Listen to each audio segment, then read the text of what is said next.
Hola, bienvenidos a una nueva semana política. Esta es una semana política que están produciéndose escenarios internacionales complejos en diferentes partes y en este minuto hay una ceremonia que es la COP27, que no cabe duda que debe ser la más importante del último tiempo porque estamos en lo que nosotros hemos empezado a considerar como una cuenta regresiva en este tema del caos climático. Y para poder hablar de esto me encuentro con una gran invitada, Pilar Moraga, directora del Centro de Derecho Ambiental, subdirectora del Centro de Ciencia del Clima y Resiliencia, el CR2, y que está en este momento en Egipto, en la COP27. Hola Pilar, muchas gracias por estar acá. Hola Héctor, muchas gracias por invitarme y darle el espacio a estos temas tan importantes. Sí, yo partía, Pilar, un poco quiero remontarme a las palabras que para algunos suenan alarmantes, a mí en realidad me suenan auténticas, ¿no? Las palabras de el secretario general de Naciones Unidas, en donde él comienza a hablar que aquí tenemos dos caminos, o definitivamente centramos a una cooperación, a la humanidad entra a una cooperación o entramos a un suicidio colectivo. Así de tajante, así de fuerte y así de claro, ¿no? Han sido las palabras del secretario general de Naciones Unidas, toda vez que ya estamos en la COP27 y aquellos acuerdos, una vez suscritos en la cumbre de París, todavía no se resuelven, todavía no se cumplen y parece que hoy empieza a cundir el pesimismo. Pilar, cuéntame, ¿cuál es tu impresión estando desde allá, desde Egipto? Bueno, esta COP, como todas las demás, uno no observa, estamos iniciando la COP. Normalmente los cambios de ánimo se producen más al final, cuando la gente estaba muy atrasada. Ahora, Ujú. respecto a que avanzando uno de los grandes temas, todo eso refleja el estado de situación. Yo ni siquiera me atrevería a hablar de ni pesimismo ni optimismo, sino que es realismo absoluto del estado de la situación planetaria. Y es bien gráfico porque las primeras COP, las primeras negociaciones, la Convención Marco de Naciones Unidas para el Cambio Climático, el Protocolo de Kioto, estuvieron muy centrados en la mitigación en los años 90, porque efectivamente el propósito era la reducción de gases de efecto invernadero para estabilizar estos gases en la atmósfera. Es decir, todavía estábamos en esa óptica de que era posible la reducción. Y poco a poco las negociaciones van avanzando cada vez más hacia la adaptación, ¿ya? Porque los impactos ya se empiezan a ver, no eran algo tan de futuro. Y hoy día, como tú bien dices, estamos ya en un tercer escenario, que es el de las pérdidas y daños, en el que no solo hay impactos, sino que estos se traducen ya en cuestiones muy concretas para la población, los ecosistemas, las comunidades, etc. Los últimos informes de Naciones Unidas, que cada año son bien duros, también se han dejado, han sido cada vez más claros en sostener que estos acuerdos de París que buscaban también de aquí al 2030 poder no superar los 1,5 grados de temperatura global, hoy día eso ya empieza la realidad. El realismo empieza a decir que eso parece que no se va a cumplir y que vamos a estar en una especie de cuenta regresiva hacia el año 2030. Yo quería preguntarte, ¿cómo analizan ustedes, los expertos en clima, cuando hacen este tipo de advertencias, cuando se tiene esta evidencia, pero no hay un correlato digamos, en las autoridades políticas a nivel global? ¿Cómo se enfrenta eso? Yo me acuerdo que después del Acuerdo de París, nosotros hicimos un seminario e invitamos a los negociadores de Chile e invitamos a científicos del CR2, climatólogos. Y fue bien, bueno, tragicómico, porque el climatólogo nos decía, yo no entiendo por qué adoptan compromisos que no se pueden cumplir. ¿Ah? Entonces, en ese tiempo, en el 2015, no se estaba seguro de poder realmente llegar a una meta del 1,5 grados, ¿ya? Ni siquiera en cuanto a las proyecciones. Fue después del 2015 que se llegó a una convicción de que sí era posible, ¿ya? Definiendo ciertos caminos y la acción climática en términos de ambición hacia eso. Pero el 2015 no. Entonces, en el fondo, este compromiso político lo que quería lograr era aumentar la ambición de los estados, ¿ya? Para poder acercarse a 1,5 grados. Y en el camino nos dimos cuenta que la ciencia nos decía que sí era posible, pero en ese minuto, quiero decir, la política fue incluso más ambiciosa de que los escenarios climáticos futuros nos estaban indicando. Ya eso para decir que no siempre la ciencia va absolutamente de la mano con la política, a veces la política puede ser más ambiciosa o viceversa. Sí. Yo creo que en el estado actual, claro, ahí también hay un cierto ajuste. Hoy día la Secretaría de la COP solicitó un informe de cómo vamos con el cumplimiento, o sea, con los compromisos de las respectivas NDC, y el resultado es que estamos alcanzando un aumento de la temperatura global de más de los 2,5 grados. Wow. Por ende, los compromisos actuales, con los compromisos actuales no lo estamos logrando. Y lo que sí podría suceder de aquí al próximo año, que es cuando se va a hacer el balance global, es que los países, dado este estado de situación, efectivamente se comprometan con una mayor ambición para, al menos, de acuerdo a los compromisos, podamos proyectar que ese 1,5 como máximo de aumento de la temperatura global es posible. Pero todavía no estamos ahí. Tú ahí tienes toda la razón, no estamos ahí porque si se suman los compromisos no llegamos. Y ahora los compromisos además hay que cumplirlos, ¿no? No basta con ponerlos en la mesa, sino que además después va a haber todo un esfuerzo de poder implementar esos compromisos. Y esto en un universo temporal muy corto. Si bien esto no es una materia estricta de tu conocimiento, pero es parte de las cosas que ustedes como los científicos tienen que estar lidiando también constantemente. Hubo una información que a mí me llamó mucho la atención del editor de Medio Ambiente de The Guardian, un prestigioso diario inglés, en donde hacía un análisis previo a la COP y decía que en este minuto lo que más se requiere es de una cooperación multilateral de todos los países, ¿no? Pero precisamente eso hoy en día está muy lejos. Tenemos una guerra en Ucrania, tenemos distintos tipos de conflictos y la voluntad de la cooperación multilateral se ha ido desgastando. Y si a eso le sumamos que además, producto de la pandemia, aquellas empresas destinadas, por ejemplo, a producir energía con hidrocarburos, con petróleo, en lugar digamos, de ir bajando, de ir cambiando, de ir migrando hacia otro tipo de energía, han ganado plata raudales. Es decir, hoy día las empresas de petróleo están sacando cifras históricas.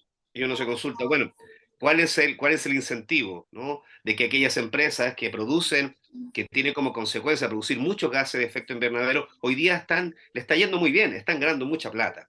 ¿Cómo ese tipo de situaciones se logran conversar en reuniones tan importantes como esta, Pilar?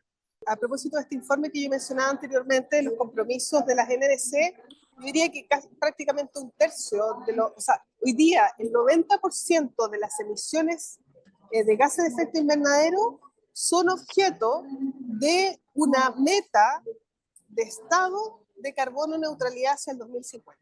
¿Ya? O sea, un gran porcentaje, casi todo, de gases de efecto invernadero. Para decir que en el fondo el objetivo y hacia dónde vamos es la carbono neutralidad y que el petróleo se va a ir. ¿Ya? Yo creo que yo tengo una convicción profunda. El tema es que se vaya lo antes posible. Ahora, yo creo que para aterrizar la discusión en nuestro país, el desafío va a ser otro. Porque el que el petróleo salga significa que entran las energías renovables, entran los cambios tecnológicos, y ahí nuestro país es proveedor de recursos naturales para realizar esos cambios tecnológicos.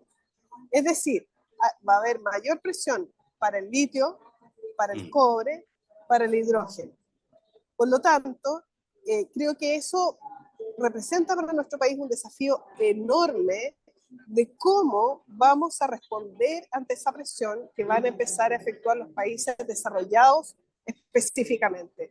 Porque no podría ser que eso se realice bajo un modelo de desarrollo como el actual, ¿ya? Porque sabemos que la sobreexplotación de recursos naturales nos llevan a situaciones no deseadas, a conflictos socioambientales que pueden ir aumentando y a un deterioro de nuestros ecosistemas que no queremos ver, porque en el fondo de eso depende también nuestra capacidad de mejor responder frente a los impactos del cambio climático como país vulnerable.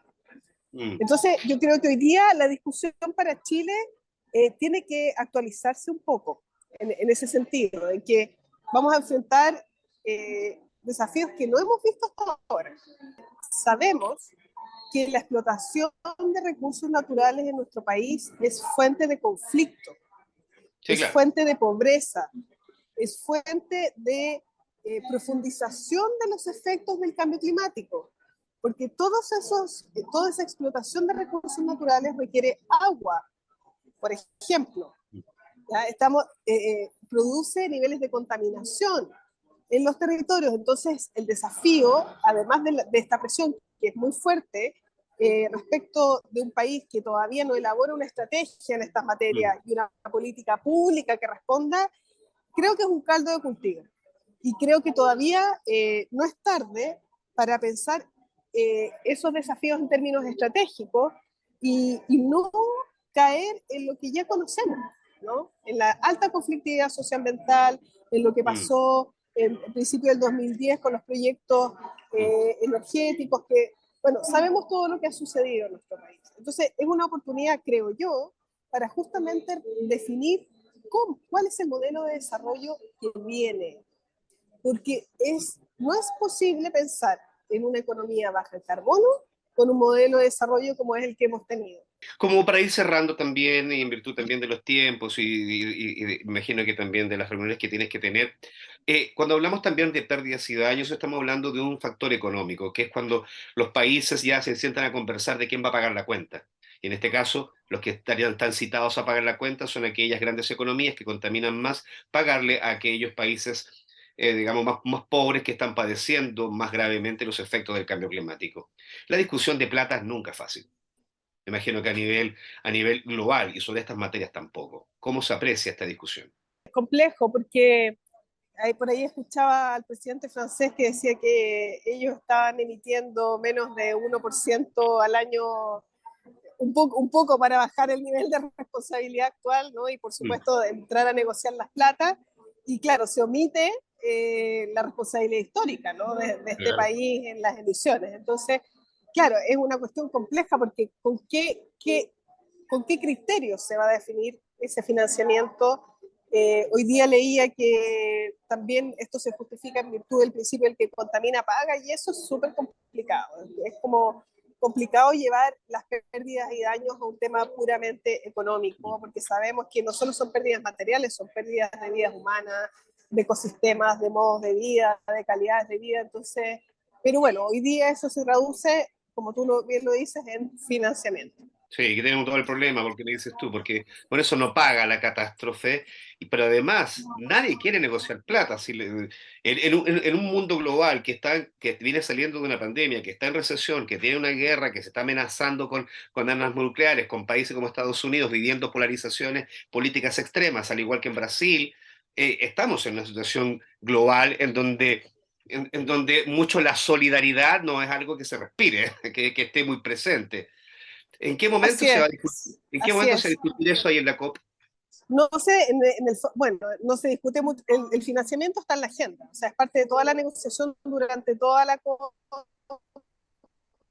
y eso debería terminar este año. Eso está en la agenda ahora y ahí ya hay una ganancia política porque en el fondo la definición de la agenda también es una decisión política y eso se logró. Se logró poner temas de financiamiento para pérdidas y daños en la agenda. No es solo un problema que seamos pobres, sino que el problema está en que hay pocas capacidades para enfrentar mejor los impactos. Entonces, ese también es un punto muy relevante de cómo el financiamiento también atiende a la prevención, ¿no? Al generar mayores capacidades para que las pérdidas y daños se disminuyan en la causa, no después cuando ya Mm. el evento ha ocurrido. Otra problemática global que crece y crece, que es el tema de las migraciones climáticas, ¿no? Cuando empiecen ya a venir grandes volúmenes de personas que están migrando por razones climáticas, eso también, digamos, va a ser un problema que lamentablemente si es que llega, va a llegar con los hechos ya ocurridos, es decir, cuando ya el problema ya está. Yo cuando hablo de prevención justamente me refiero a eso.